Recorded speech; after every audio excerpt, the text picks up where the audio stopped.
இதில் கொடுத்துருக்க கொஷின் வந்து என்னென்னு பார்த்தீங்க அப்படின்னா, a step up transformer decrease voltage, current, frequency, power அப்படின்ற அந்த 4 ஆப்ஷன்ஸ் வந்து கொடுத்துருக்காங்க. டிரான்ஸ்ஃபார்மர் அப்படிங்கிறது எதுக்காக யூஸ் பண்ணுறோம் அப்படின்னு உங்களுக்கு தெரிஞ்சிருந்தால் இந்த வீடியோ பார்க்கும்போதே அதோடய லிங்க்கை வந்து வோல்டேஜாக, கரண்ட்டாக, ஃப்ரீக்வன்சியாக, பவராக அப்படிங்கிறத கமெண்ட் பாக்ஸில் கமெண்ட் பண்ணுங்கள்.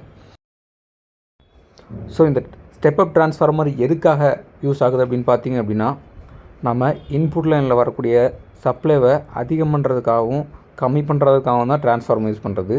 ஸ்டெப் அப் டிரான்ஸ்ஃபார்மர் யூஸ் பண்ணி கரண்ட்டையோ, ஃப்ரீக்வன்சியோ, பவரையோ அதிகமோ கம்மியோ பண்ண முடியாது. ஸோ இந்த மாதிரி சின்ன சின்ன இன்ட்ரெஸ்டிங்கான தகவலை தெரிஞ்சுக்க நம்ம சேனலை சப்ஸ்கிரைப் பண்ணாதவங்க சப்ஸ்கிரைப் பண்ணுங்கள். ஸோ இந்த மாதிரி டிரான்ஸ்ஃபார்மருக்குள்ளே ஒரு ஹெவியான ஒரு லிக்விட் யூஸ் பண்ணுவாங்க. ஏன்னு பார்த்தீங்க அப்படின்னா, இதில் உருவாகக்கூடிய மேக்னெட்டிக் ஃப்ளக்ஸ் வந்து அடுத்து இருக்கக்கூடிய இன்னொரு காயிலை டேமேஜ் பண்ணிடக்கூடாது அப்படின்றதுக்காக இதில் ஒரு இன்சுலேஷன் ஆயில் யூஸ் பண்ணுவாங்க. அந்த ஆயிலோட பேர் டிரான்ஸ்ஃபார்மர் ஆயில்னு சொல்லுவாங்க. ஸோ இந்த வீடியோ உங்களுக்கு புரிஞ்சிருக்கும்னு நினைக்கிறேன். இந்த மாதிரி இன்ட்ரெஸ்டிங்கான தகவல் தெரிஞ்சுக்க நம்ம சேனலை சப்ஸ்கிரைப் பண்ணாதவங்க சப்ஸ்கிரைப் பண்ணுங்கள். தேங்க்யூ.